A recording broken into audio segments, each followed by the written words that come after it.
പുതിയതായിട്ട് ഇറങ്ങിയ അവതാർ 3 ഇന്ന് ഞങ്ങൾ കാണാൻ പോവാണ് ഗൈസ്. ഷാഡോനൊരു ടാറ്റയൊക്കെ കൊടുത്ത് ഞങ്ങളങ്ങനെ വണ്ടിയിൽ പോയി. ഞങ്ങളെന്ന് പറഞ്ഞാൽ ഞാനും ഫാറൂഖ് ബ്രോയും. ഇതിലൊക്കെ ആണെങ്കിൽ ഇപ്പോൾ ഫുള്ള് ലൈറ്റിൻ്റെ പൂരമാണ്. നമ്മുടെ ക്രിസ്മസ് ന്യൂ ഇയറൊക്കെ അനുബന്ധിച്ചാണ് റോഡൊക്കെ ഇങ്ങനെ മിന്നിത്തിളങ്ങിയിരിക്കുന്നത്. പിന്നെ ഞങ്ങൾ പറന്ന് അങ്ങോട്ട് തിയേറ്ററിലെത്തി.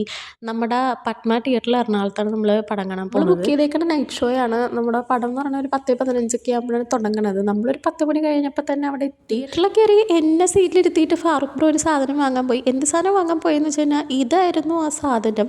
വിത്തൊരു ജ്യൂസും കൂടെ ആയിരുന്നു. ഇല്ലല്ലോ, എന്തെങ്കിലും ഞം തിന്നുകൊണ്ടിരിക്കുമ്പോഴേക്കും ഇൻട്രസ്റ്റ് ആകും എന്ന് വിചാരിച്ചിരുന്നപ്പോഴേക്കും നമ്മുടെ പടം തുടങ്ങി കഴിഞ്ഞു. ഞാൻ എൻ്റെ ആത്മാർത്ഥമായ റിവ്യൂ പറയാം പടത്തിനെ കുറിച്ച്. എനിക്ക് പേഴ്സണലി ഭയങ്കര ഇഷ്ടപ്പെട്ട് നല്ല ഒരു തിയേറ്റർ എക്സ്പീരിയൻസ് കിട്ടുന്നൊരു പടമായിട്ട് എനിക്ക് തോന്നിയത്. അതെന്ന് പറഞ്ഞു കഴിഞ്ഞാൽ ചില സ്ഥലങ്ങളിൽ കുറച്ച് ലാഗ് അടിപ്പിക്കണ പോലെ തോന്നിയെങ്കിലും കഥ ഇൻട്രസ്റ്റിംഗ് ആണ്. ശരിക്കും നമ്മുടെ ആ ഒരു ഇൻ്റർവെൽ സമയത്തൊക്കെ കുറച്ച് ട്വിസ്റ്റൊക്കെ വരുമ്പോഴേക്കും പിന്നെ നമുക്ക് ഭയങ്കര ഇൻട്രസ്റ്റ് ആണ് പടം കാണാനായിട്ട്. ഇപ്പോൾ കണ്ടതിൽ വെച്ച് എനിക്ക് ഭയങ്കര ഇഷ്ടപ്പെട്ടായിരുന്നു. നമുക്ക് ബോറടിപ്പിക്കില്ല, അടിപൊളിയായിട്ടിരുന്ന് കാണാൻ പറ്റിയ നല്ലൊരു പടമാണ്. പടം നമ്മുടെ ഒരു 1:15 അടുക്കിയ നമ്മുടെ പടം ഫിനിഷായി. ഇനി ഫാറൂഖ് ബ്രോൻ്റെ അഭിപ്രായം കേൾക്കാം.